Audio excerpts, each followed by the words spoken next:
The Kings can seem to win at home again as the Kings once again lose 4-2 to the Philadelphia Flyers. And I gotta tell you, for the Flyers, it's more of a revenge game than anything else because we beat them 5-0 last week in Philadelphia. So, congratulations, Philadelphia Flyers fans. But let's talk about this game from beginning to end because oh boy, we're gonna have to talk a little bit more today than last time. At least last time it was more of back and forth. This time around, it's more of can we please score at least one? Because that's how the first part of the game felt like. So let's go start with the goals first as always. So Philadelphia starts out with blocking the middle of the slot, like the slot plays, and it works to their benefit as they score 14:59 into the first period.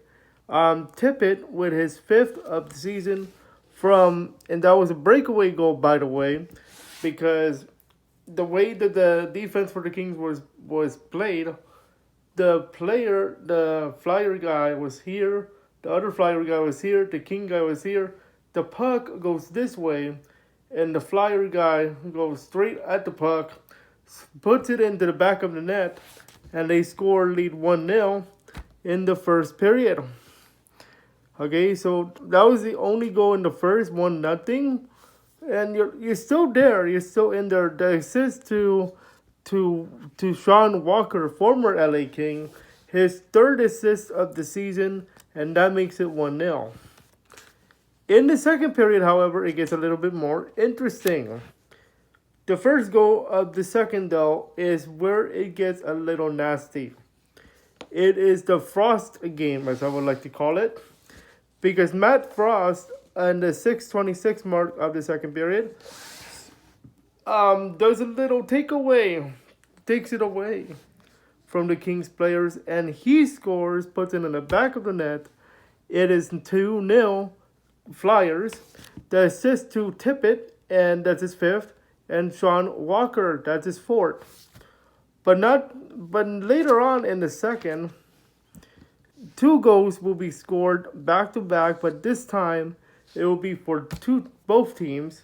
First goal, the third goal of the second period is shot by Matt Frost, and that is officially second goal of the season at 16:30 in the second. The assist for this particular goal goes to Cedar is second and Korariki is fourth. But not to be outshot and not to be shot out, the Kings score with Carl Grundstrom, his sixth. It's a late goal. It's this is what happens when you crash the net. You crash the net like this, and you have a chance to score, and that's what they did in the second. And Carl Grundstrom scores, and in his sixth of the season, assisted by Trevor Lewis, his third, and England, his fourth assist of the season, for a 3-1 deficit, as the Flyers scored 2 in the second, and the Kings scored 1. So technically you're still in this. But then we go to the third. Oh boy. This is why you can't turn it over. So a shot by Akatsin is 8 of the season and 7:02 mark of the third. The assist to Courier, his 7th assist. So that's the goal that killed ya, because it's the fourth goal for the Flyers, but the Kings don't go quietly. It is Adrian Kempe at 9:50 of the third, with his 7th of the season. The assisting goes to Quinton Byfield, his 11th of the season, and Garikov, his 3rd of the season for assisting. Congratulations, Quinton Byfield, his 11th assist of the season. Now, let's talk about the numbers, because the numbers show the Kings should have won. let's go over the big boy numbers here. Shots is going to be 37-25 in favor of the Kings, where the Kings scored 9, 20, and 8, meaning 9 shots in the first, 20 shots in the second, and 8 shots in the third. They only outscored you in the third period, 13-8, whereas the Kings outshot the Flyers 20-7 in the second and 9-8 in the first. Okay, so shots on goal was not bad, but the next number we're going to talk about is blocks. And boy, do I have to give the Flyers some credit here. They were blocking shots left and right, and they were blocking the slot. So if you've never seen a hockey game, there's 3 sides to an ice. There's the middle called the slot, where the goal is. Then there's 2 sides. Usually you would see players go from right side, left side, middle to try to come back with a combo, especially on the breakaway or counter. And usually you want to go for the slot because that's where most shooters want to get their points. But the Flyers are protecting the middle, the slot, from the Kings in all of the game. So you got to give them credit. And they're blocking shots by getting into the shooting lanes and the passing lanes as well. They were intercepting passes of times. So you got to give them credit for that. Power play, we're not going to talk about because no team scored on the power play. Even on the penalty kill, no team actually suffered a shorthanded. Okay, so penalty and power play, they're special teams. No good.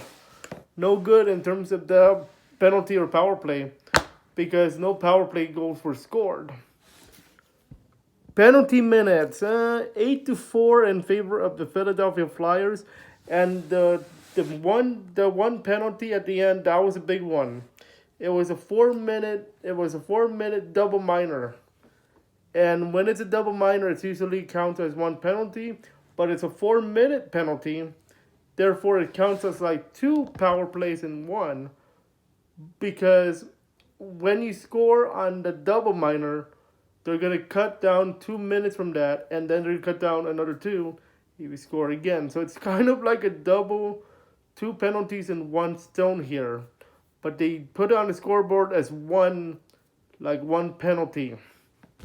Okay, so that was a killer in terms of the Kings.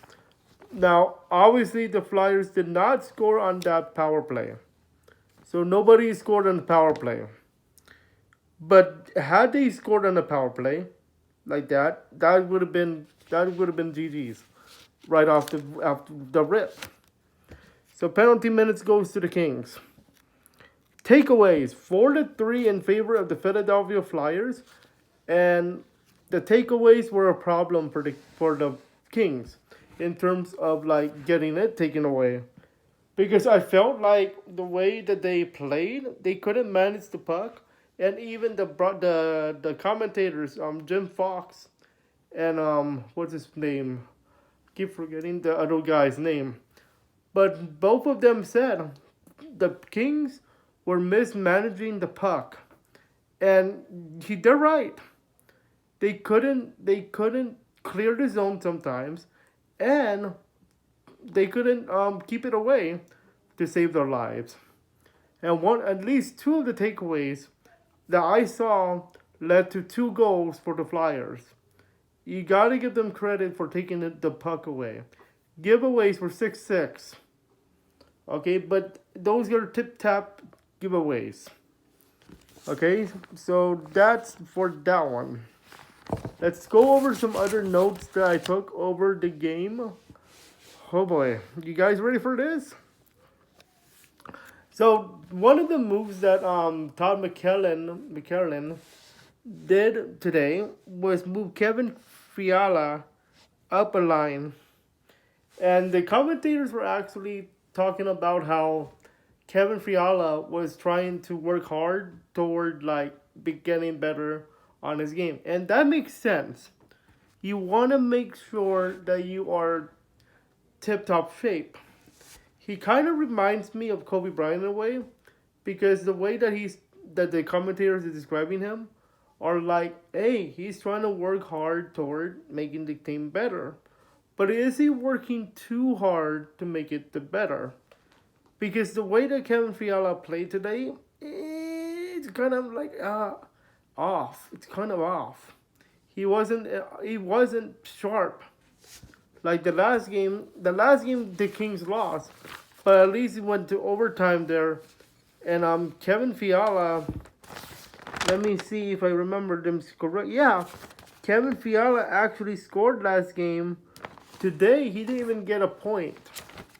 So he's been up and down, but I understand his work ethic. He's trying to make the team better, and I understand that. But is he working too hard? According to commentators, the Kings entered the game with players scoring with the team scoring points.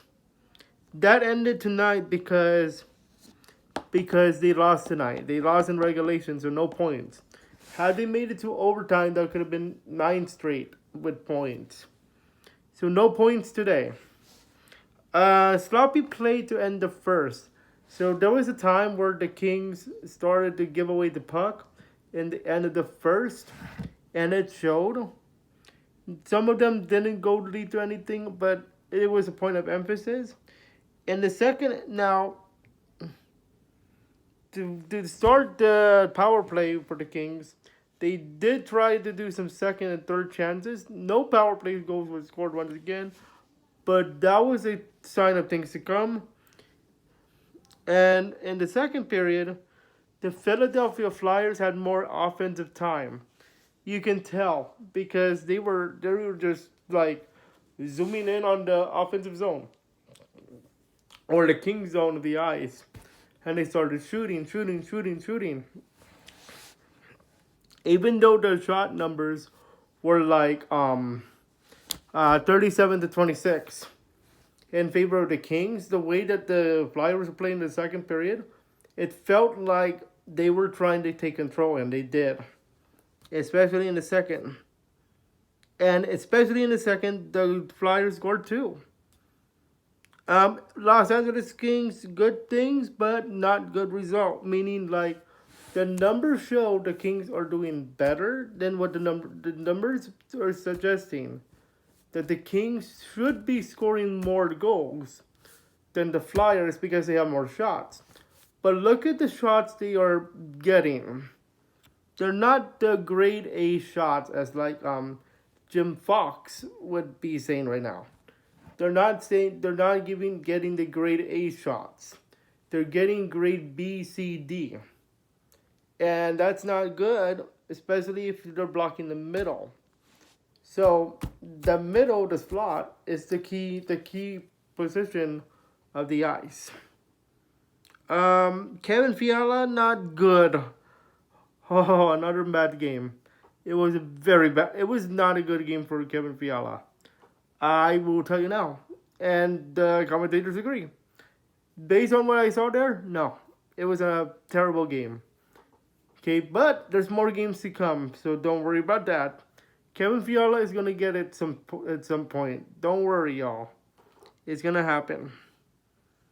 And like the commentator said, Flyers take away the ice, the middle, the slot. Turnovers. Oh boy. Turnovers hurt the Kings. And actually not just any, well, turnovers hurt any team. Let me just give you guys that. But the Kings especially, they turned it over 4 times, 6 times if you do a giveaway, and they were taken away 4. Now, 4 times. The Philadelphia Flyers took it away 4 times, and the Kings gave it away 6 times. Therefore, it's going to be adding to 10. 10 turnovers in either a turnover fashion by giving it away or by the Flyers taking it away. So that's 10. And if you add the other side, it's 8. So 10-9 in favor of the Now, the numbers say that the turnovers is 10-9, but the costly turnovers are favoring the Flyers here. Okay? So that's what happened there. Let's see what else I have on my. Yes, oh yes, this one. So the Kings had power plays throughout the night. They just couldn't set up correctly. Like, they did set up correctly. The problem is they took way too long. You only have 2 minutes on a power play at most, assuming that no penalties are called or no power play extensions and like that. The Kings took way too long to like set up the players. Like here. They just couldn't do that, and the Flyers took their opportunities to clear the puck out of the zone. And you gotta give them credit for the takeaways and the clearing attempt. So good job, Flyers. In terms of the season series, that's it. We don't play the Flyers again this season. That's it. That's it, y'all.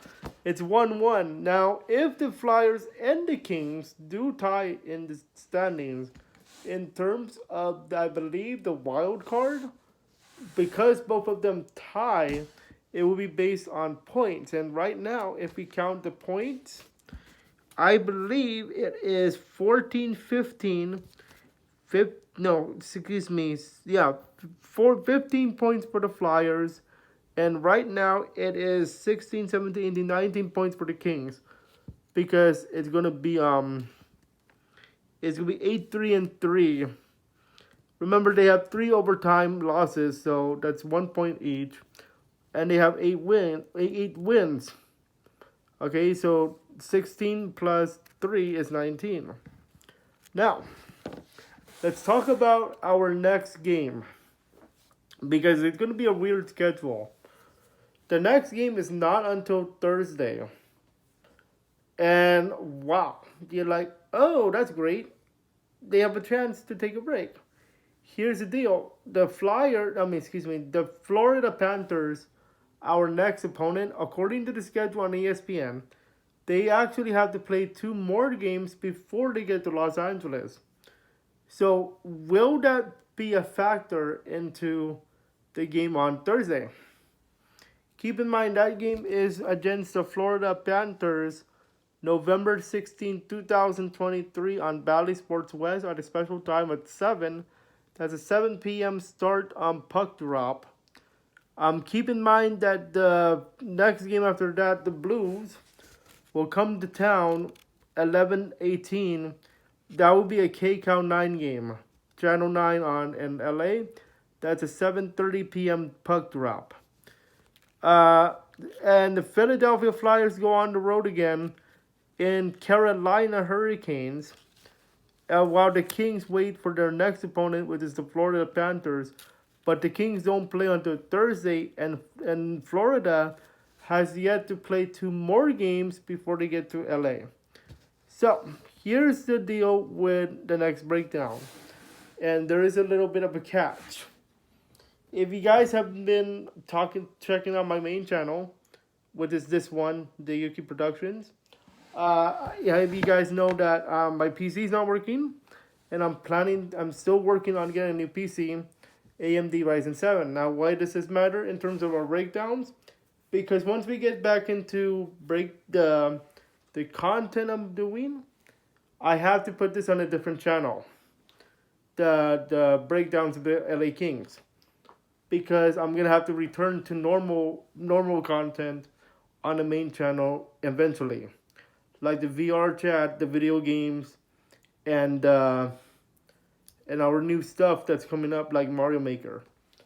So unfortunately, once we get my PC working, we have to move our breakdown to a new channel called Yuukis LASportsTalk. We'll be talking about Los Angeles Kings. There will also be a layout that I'm going to be providing. So there's going to be the final score. There's going to be the stats I do. So you might be wondering, how have I been presenting these? in the last few games besides like on paper. So I've been presenting these things on paper. So this is from tonight. All this is from tonight, ladies and gentlemen. If you guys are watching this. So this is all from tonight's game with the Philadelphia Flyers. So all of this is on paper. Now, once I get on my new PC, I'm going to make this into graphics and put it on the screen like a presentation. It's still going to be the same thing. There's still going to be shots on goal, what's the score, the notes and stuff. But it's going to be less paper and more on the screen. I'm going to have my camera in a section there. And then all the stats and stuff that you need to know is going to be presented on a recording. And I'll try my best to be updating the thing during the breakdown, during the game that I do it here. So my computer will be on again for the most of the game. Okay?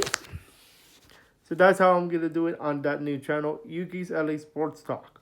The new channel will not start until I feel comfortable with my new PC when it's come. And I will tell you now, it's going to be a AMD Ryzen 5. I was saying 7, but it's going to be a 5. But the graphics card has been upgraded. I will let you guys know it is going to be. I'm not sure which one yet, but it's going to be way higher than the one I have right now. Okay? That's going to do it for now. Our next Yuukis LA Sports Talk, we're going to be doing it on Wednesday for the preview of the Florida Panthers game.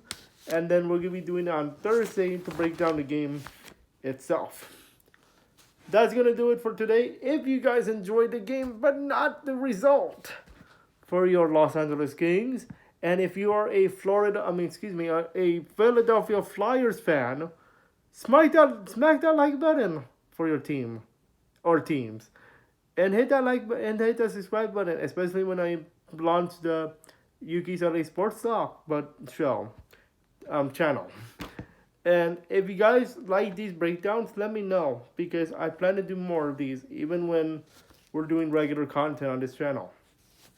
And as always, go Kings go and enjoy.